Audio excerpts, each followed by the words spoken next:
नमस्कार विद्यार्थी मित्रांनो, डॉक्टर सुशील स्पॉटलाईट या आपल्या यूट्यूब चॅनलवर तुमचं सर्वांचं स्वागत आहे.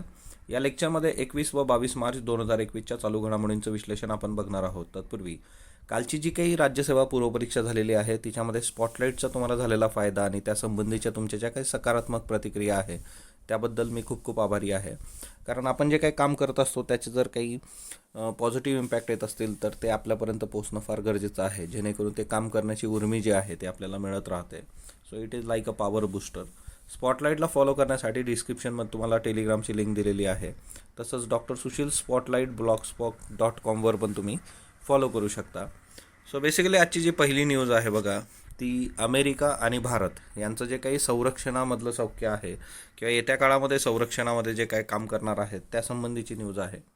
अमेरिकेचे संरक्षण मंत्री लॉयड जेम्स ऑस्टिन आणि भारताचे संरक्षण मंत्री राजनाथ सिंह यांची नवी दिल्ली येथे भेट झालेली आहे आणि बऱ्याचशा द्विपक्षीय मुद्द्यांवर त्यांनी चर्चा केली. जसं फॉर एक्झाम्पल जर तुम्ही बघितलं की हिंद प्रशांत भाग जो काही आहे तर तिच्यामध्ये भारताची सर्वकष व दूरदर्शी संरक्षण भागीदारी करण्याची अमेरिकेची इच्छा आहे. म्हणजे लाँग टर्ममध्ये सर्वच बाबींमध्ये हिंद प्रशांत जो काही महासागर आणि त्यासंबंधीचा जो काही रिजन आहे त्यामध्ये हिंद प्रशांत क्षेत्रामध्ये मुक्त आणि खुल्या व्यवस्थेचा पाया आहे. तर एकंदरीतच भारत आणि अमेरिकेचे जे काही संबंध आहेत तिच्यातून खूप चांगल्या गोष्टी इथं घडू शकतात येत्या काळामध्ये, त्याच्यावर ही चर्चा झाली.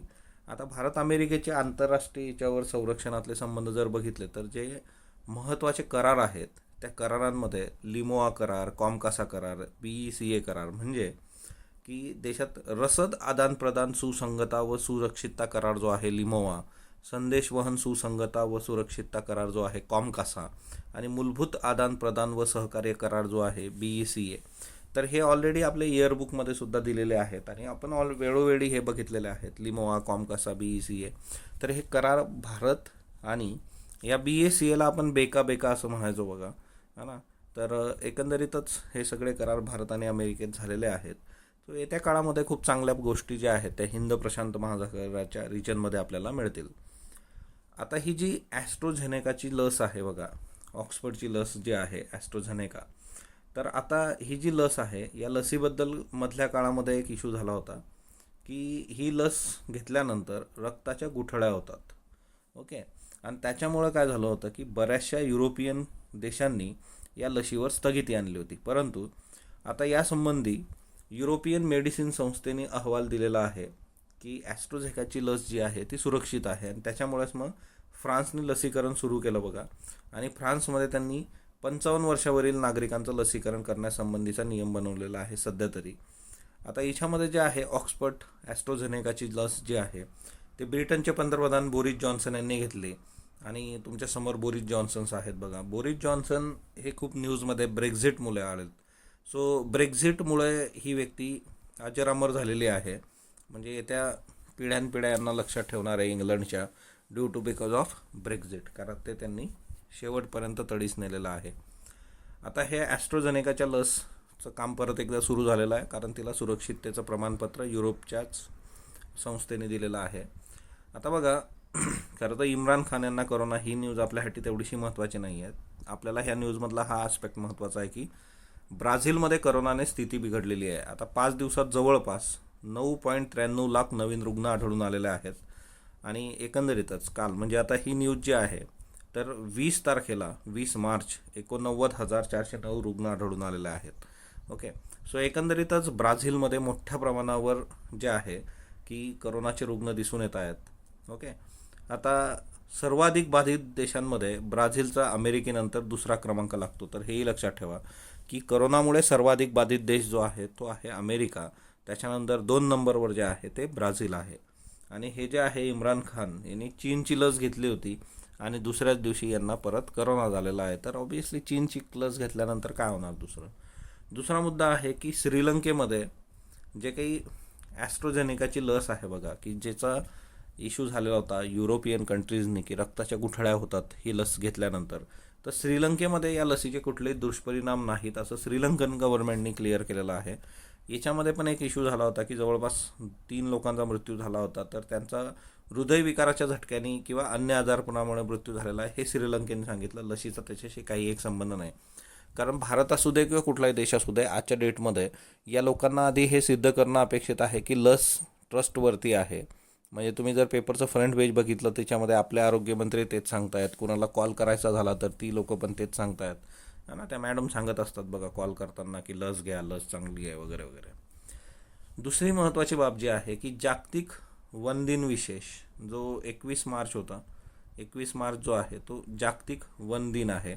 तर ते एक लक्षात ठेवा बघा, 21 मार्च जागतिक वन दिन. त्याचे डिटेल्स पण आपण बघूया ते पुढच्या न्यूजमध्ये का. आता पेटंटचं उल्लंघन केल्याप्रकरणी ॲपलला 2235 कोटींचा दंड झालेला आहे. आता तुम्ही मला अशी स्कीम सांगणार आहात जी आपण ऑलरेडी बघितली होती की जिच्यामध्ये भारतामध्ये जास्तीत जास्त पेटंट फाईल झाले पाहिजेत म्हणून ती स्कीम आणण्यात आली, किंवा इंटलेक्च्युअल प्रॉपर्टी राईटवर जास्तीत जास्त भारतात काम झालं पाहिजे. कारण आपण बघितलं होतं भारतातून फक्त दरवर्षी 50,000 अर्ज जातात पेटंट करतात, त्यातले पण 25,000 जे असतात ते अनिवासी संशोधकांचे असतात.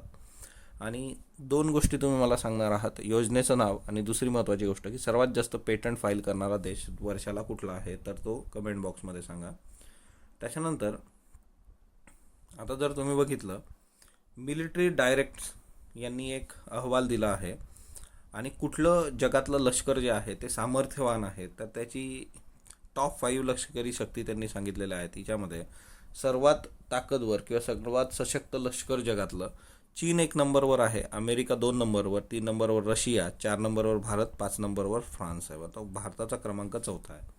आता त्यांचे निकष काय होते, तर त्यांचे निकष समोर आहेत की लष्करासाठी तुमची आर्थिक तरतूद किती आहे, सर्व प्रकारच्या सैन्य दलातील सैनिकांची संख्या किती आहे, हवाई दल, नौदल, पायदळाकडे शस्त्र किती आहेत, आण्विक स्रोत काय आहेत, सैनिकांचं सरासरी वेतन काय आहे, लष्करी उपकरणांचं सरासरी वजन काय आहे, या मुद्द्यांच्या आधारे त्यांनी गुण दिले होते आणि त्या गुणांच्या आधारे हे सगळे रँक्स आहेत.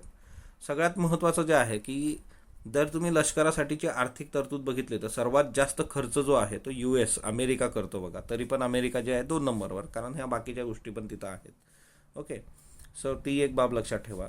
सो मिलिटरी डायरेक्टनी दिलेलं आहे हे. ब्रिटनला पहिल्या 10मध्ये कशी तरी जागा भेटली आहे असंही याच्यात म्हणण्यात आलेलं आहे. सो एकंदरीतच अल्टिमेट मिलिटरी स्ट्रेंथ इंडेक्स ही जी इंडेक्स आहे, तर त्या इंडेक्सच्या आधारे ह्या मिलिटरी डायरेक्टनी हा आढावा घेतलेला आहे. आणि एकंदरीतच या आढाव्यानुसार भारताचं जे काही लष्कर आहे ते जगात 4थ्या क्रमांकावर आहे, तेवढं लक्षात ठेवा. 1 नंबरवर चीन आहे. ओके, आता तांदूळ खरेदीपूर्वी राईस एजिंगची चाचणी होणार आहे बघा. बऱ्याचदा काय होतं, जुना तांदूळ नवा म्हणून विकण्याचे प्रकार होतात आणि त्याच्यामुळे एकंदरच राईसचं एज किती आहे, तो जुना आहे का नवा आहे, हे तपासून बघितलं जाईल आणि मगच सरकार खरेदी करणार. कारण याच्यामध्ये बऱ्याचदा असं होतं की महामंडळ जे आहे, अन्न महामंडळ, फूड कॉर्पोरेशन, तर त्यांच्याद्वारे MSP दराने गहू आणि तांदळाची खरेदी केली जाते आणि बऱ्याचदा काय होतं की जुना तांदूळ पण विकला जातो MSPच्या याच्यामध्ये अन्न महामंडळाला.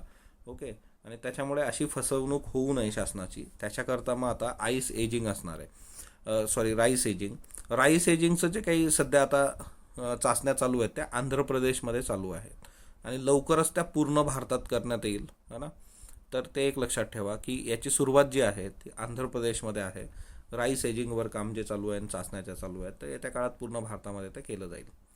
आता 22 मार्च आज आहे आणि 22 मार्चचा जर विचार केला तर एकंदरीतच जल दिवस आहे आज, जागतिक जल दिन 22 मार्च.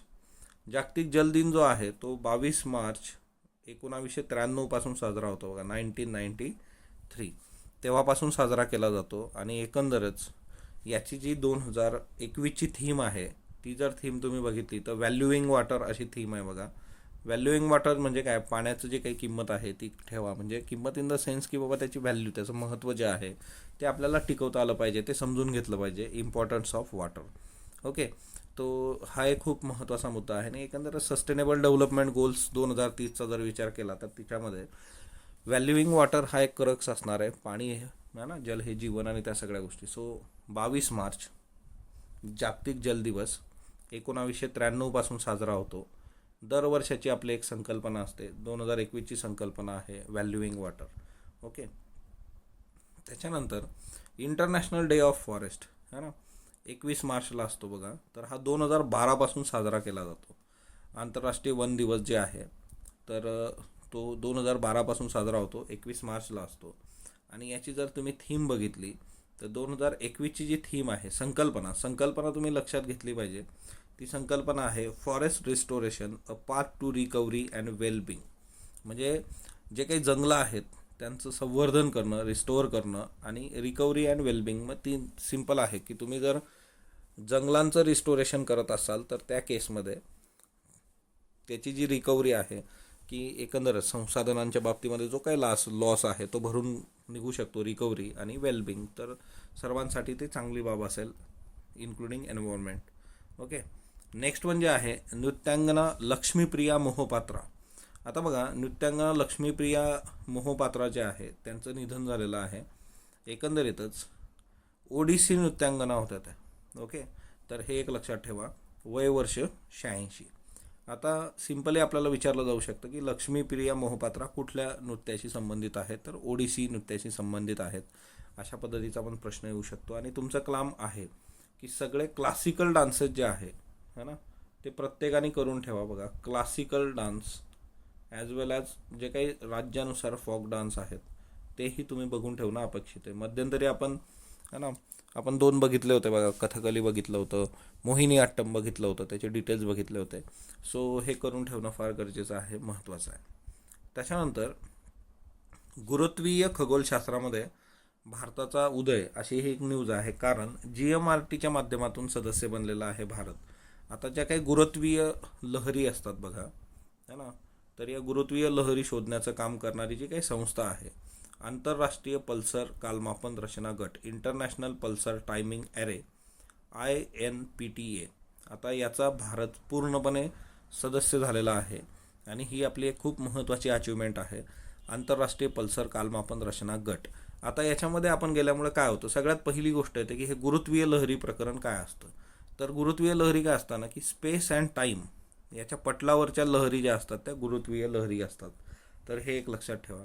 म्हणजे तुम्ही पाण्यावर खडा टाकल्यानंतर कसे तरंग उठतात त्या पद्धतीनेच गुरुत्वीय लहरी ज्या आहेत त्या स्त्रोताबाहेर येऊन सर्व दिशांना पसरतात. म्हणजे हा स्त्रोत आहे तर तिथून निघून त्या पूर्ण 360 डिग्रीमध्ये सर्व दिशांना पसरत असतात. सो गुरुत्वीय लहरी एक महत्त्वाचा आहे बघा.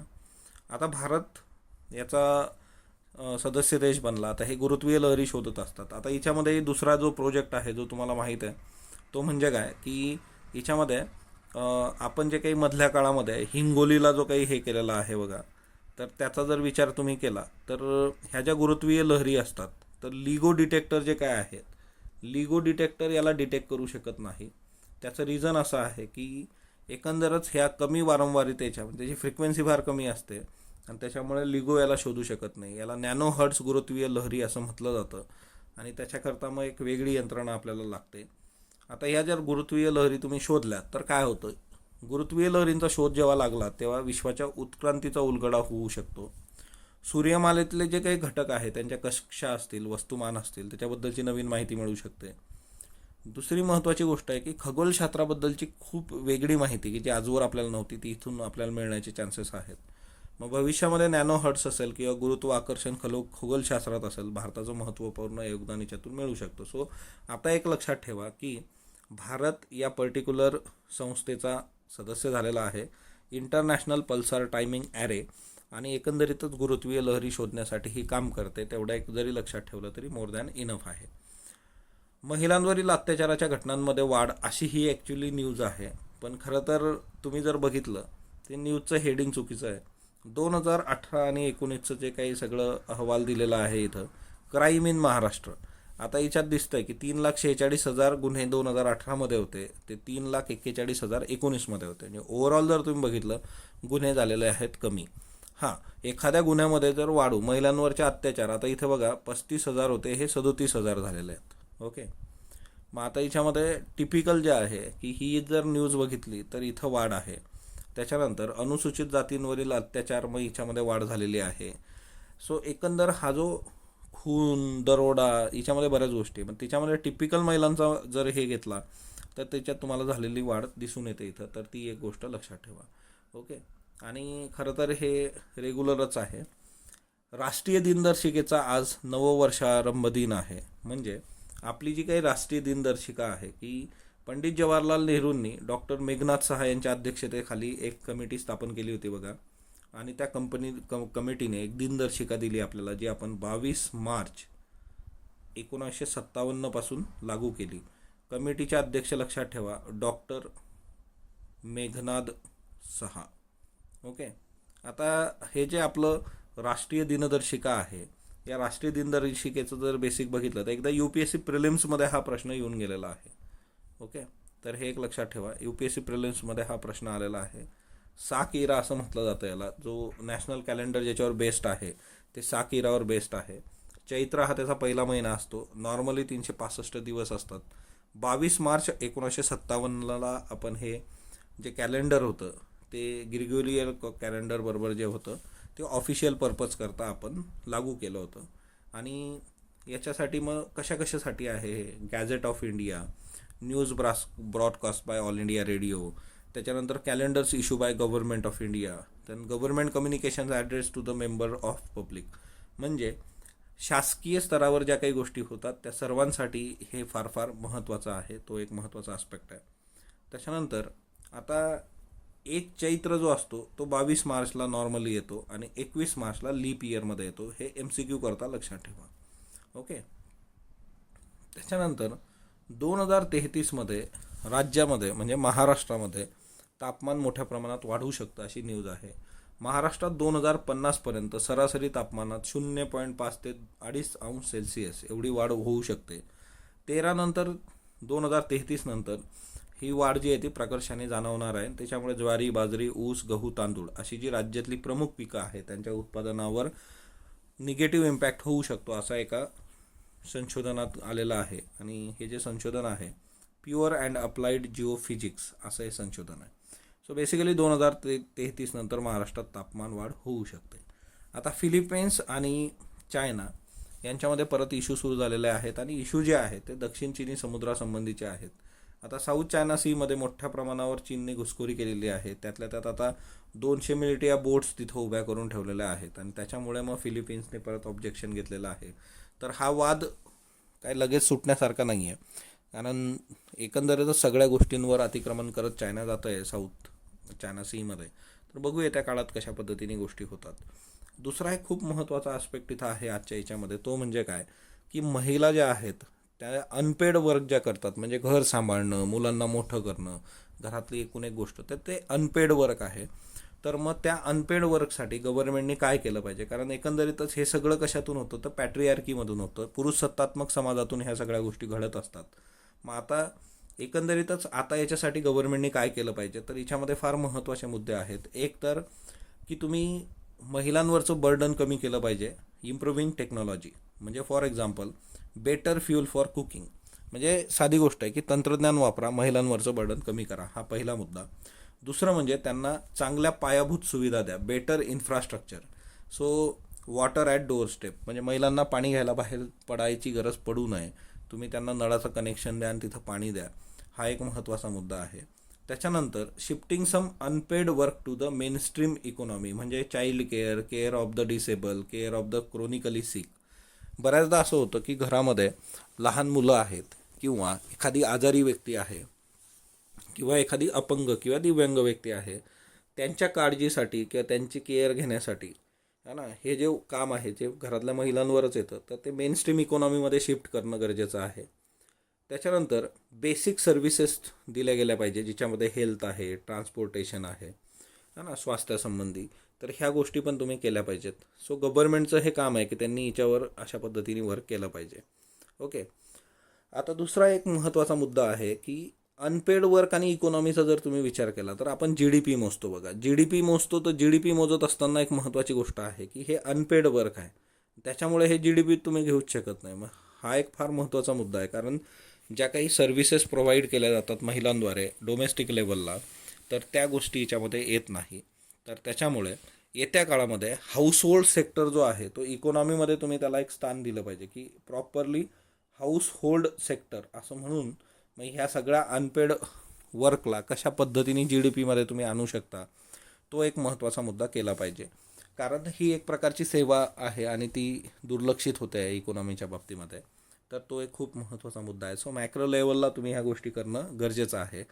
तर एकंदरीतच महिलांच्या बाबतीमध्ये हा फार एक महत्त्वाचा मुद्दा आहे बघा, की मी तुम्हाला आधीही सांगितलं होतं, बऱ्याचदा मी वर्गात विचारतो की raise your hands those who have working mother, आणि त्यावेळेस 3-4 लोक हात वर करतात.